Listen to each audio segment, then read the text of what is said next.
வணக்கம் மகளே, இது உங்கள் ஐஸ்லாண்ட் வீவ்ஸ். நான் உங்கள் சுபாஷ். இப்போ எங்கே வந்திருக்குன்னு பார்த்தீங்கன்னா, அந்தமானில் செல்லுலார் ஜெயில் அப்படின்ற ஃபேமஸான ஒரு இடத்துக்கு தாங்க வந்திருக்கிறோம். உண்மையிலே உள்ளே வந்து பார்த்தா வேறு லெவல் வியூங்க. அது எப்படின்னா, உள்ளே வரும்போதே நம்மளுக்குள்ளே அந்த ஃபீல் இருக்குது, அதை சொல்லவே முடியாதுங்க.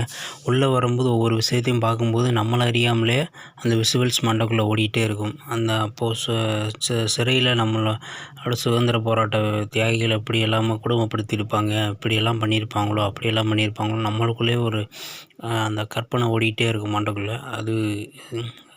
அதை எப்படி சொல்கிறேன்னு எனக்கு தெரியல. உங்களுக்கு வாய்ப்பு கிடைச்சா லைஃப்பில் ஒன் டைமாவது இங்கே வந்து விசிட் பண்ணி பாருங்கள்.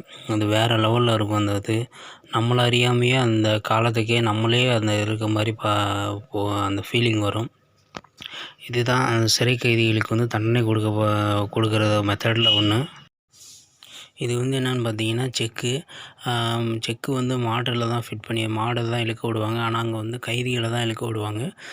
அவங்க சொல்கிற டார்கெட்டுக்கு எண்ணெய் ஆட்டி கொடுக்கணும். கையாலே உரித்து அவங்க தான் நாள் ஃபுல்லாக அந்த செக்கு இழுத்து ஓட்டணும். இல்லாட்டி இங்கே பாருங்கள், இந்த மாதிரி தான் அந்த மரத்தில் படுக்க வச்சு சவுக்கால் அடிப்பாங்களாம். இதுதான் வந்து சிறை கைதிகளை வந்து தூக்கில் போடுற இடம்.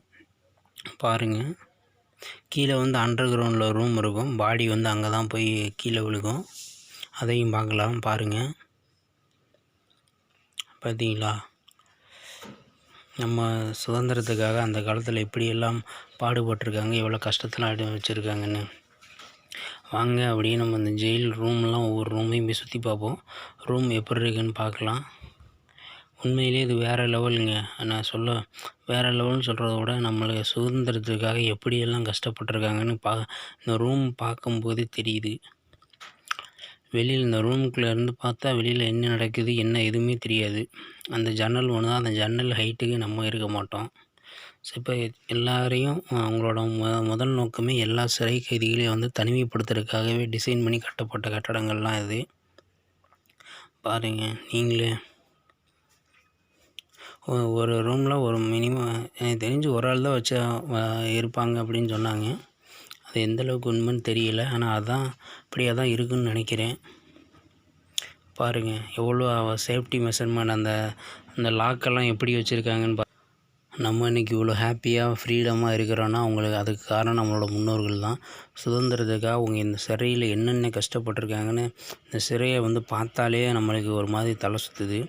இதில் தான் வந்து இந்த சிறையில் யாரெல்லாம் கைதியாக வந்துருந்தாங்கன்றோட பேர் இருக்குது. இங்கேருந்து பின்னாடி அந்த தெரிகிற அந்த ப்ளூ கலர் பில்டிங் வந்து அதுதான் போர்ட் பிளேயர்லேயே மிகப்பெரிய கவர்மெண்ட் ஹாஸ்பிட்டலு.